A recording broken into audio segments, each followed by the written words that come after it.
Hello, beautiful artisans. Boy, I think I need a cup of coffee, but it's kind of late in the day. I wanted to drop this video because I wanted to share with you all the work I've been doing on the yo-yo quilt this afternoon. So, I've been working on it this afternoon with the newer fabric, which is this. And I was really, really happy to see how it made the yo-yo quilt pop.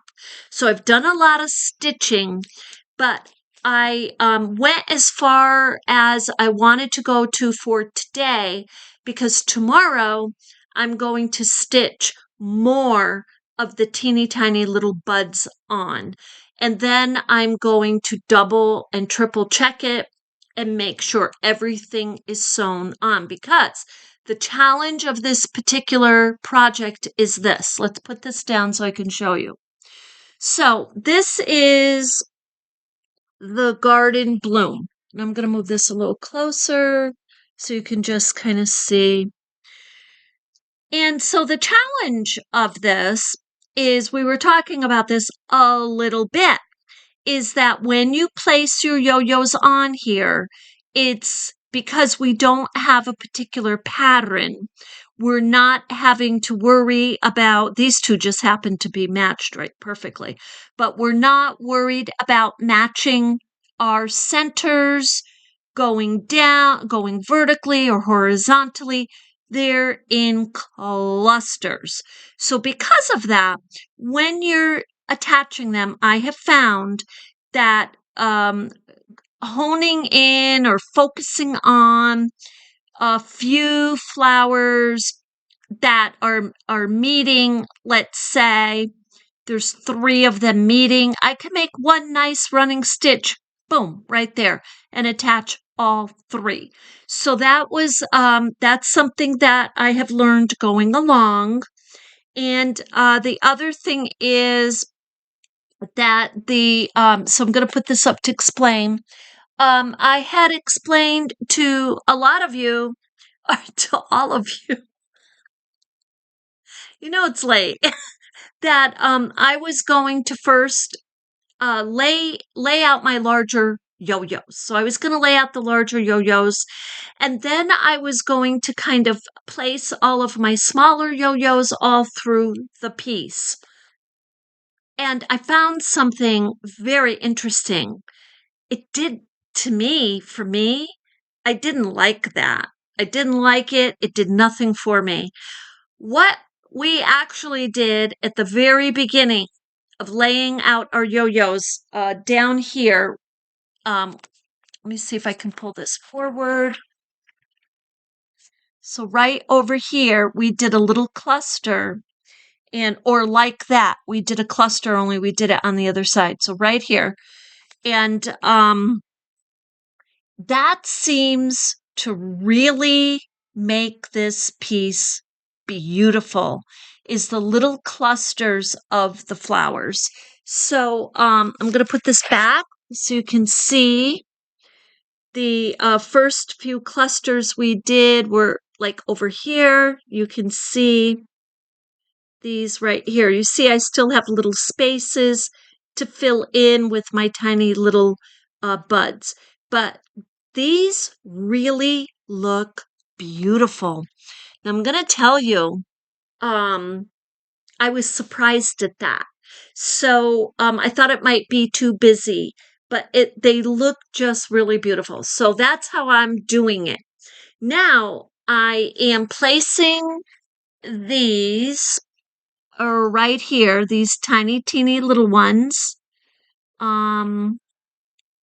Right here, you can see how this one is not fully stitched, and that's something that I'm going to have to make sure that I do, is go through my piece and make sure that these pieces are all stitched down.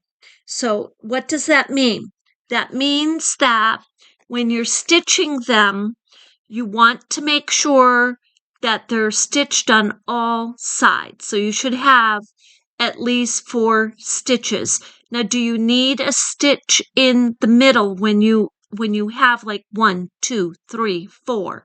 You probably don't, but if you want to put a stitch in the middle, your little tie knot, you can. So, okay, so this is what we did. We used lacy crochet thread. Now I'm using pink to go through the piece. I think it's going to just look unbelievably just adorable. So far, the pink is just standing out. So when I'm able to pick this up and kind of move it and wave it around, you'll see. So, and the sizes of these, just to recap, the largest size was about 14-inch diameter. So we got our 7-inch diameter yo-yos. And then, and it went all the way down. We've got them all the way down to about 3 inches. So maybe 4, but we get the 1.5 to 2-inch teeny tiny little yo-yo that way. So, and all the sizes in between.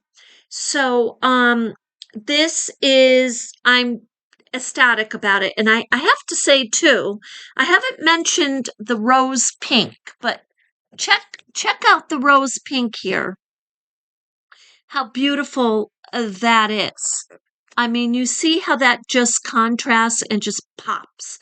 So, okay, what is the measure of this?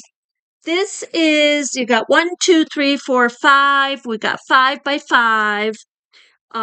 Yo-yos, that was our border. That was the way we did it first. And you can see, for those of you who are out there wanting to design, you can see that I put some of the yo-yos right onto the border yo-yos. So yes, I did that, and I'm continuing to do that because this is not done. This is almost done, very close, but we still need the tiny little buds spread all over it, including the border, for it to pop. So this is measuring, let's see here. Yeah, 30. This is 30, and it's 30 by 30. Let's see. Yeah. I get over here. I'll measure it down here. Maybe you can see it. But you also see that the edges are scalloped. So 30 by 30. And what I mean by scalloped is this. You see here? Up here? You see it's like a little half circle, half circle, half circle. All scalloped. And no backing. So there's no backing. So that's something I really, really, really am liking about this piece is that no backing emphasizes the scalloping of the border. I mean, there's a lot you could do with that. You could put fringe, lacy fringe kind of around it if you wanted to take the time to do that. That would look lovely. So, anyway, that's where we're at. And, yeah, so this is lacy thread, lacy crochet thread, and you use a wide-eyed, this is a wide-eyed darning or embroidery needle, so you can get your thread through. And then the stitching is a very simple tie knot. So it's one running stitch through. I double up, as you can see here, I double up the thread. So when you're bringing it up, you have you're bringing it up and you are just knotting it 2 times. And we'll do more of that. If you didn't see how I was stitching the last few videos, you can see it. So it's one simple running stitch, but it's a tie knot. So anyway, I'm loving it. I think it's going to be highly substantial once I get all the stitches in. And yes, I want to get more of the this fabric, which kind of surprises me because it was the last fabric we got for this piece. As you know, I just got it at the thrift shop the other day. So it's like, okay, and so you never know. You let the energy and kind of the piece take over. It almost designs itself. It really does, because I started this piece, some of you might remember. I said, "Oh, I just love the yellows, and I love the little snowball um, white design, and the little lilac and the peach, and I wanted to just stay with those colors. That's all I wanted to do." And as I looked at it, it just something felt like it was missing. And and it was the contrasting. So I just wanted the light blue, but in my search for the light blue, I tested out this rose pink, and it's just lovely. So you can see this just, I think this, it really makes it pop. And this does too. Now these are a little, what do you want to say? A little darker. It's a little darker pink than maybe I was looking for, a little darker blue than I was looking for, but that's okay. This works beautifully. So anyway, with that, I just wanted to jump on here quickly tonight and share with you how the project is going, because I know some of you are following, and I spent all afternoon on it. So I mean, there's no quick way to do these. The other one, the other design that I did of the other 4 quilts, we did all the larger yo-yos, but we had basically a little pattern going on. And we just used the medium-sized yo-yos to fill in the spaces, and it was a perfect, they were in perfect rows. We were lining up our centers of our yo-yos, and we were lining up our tie knots.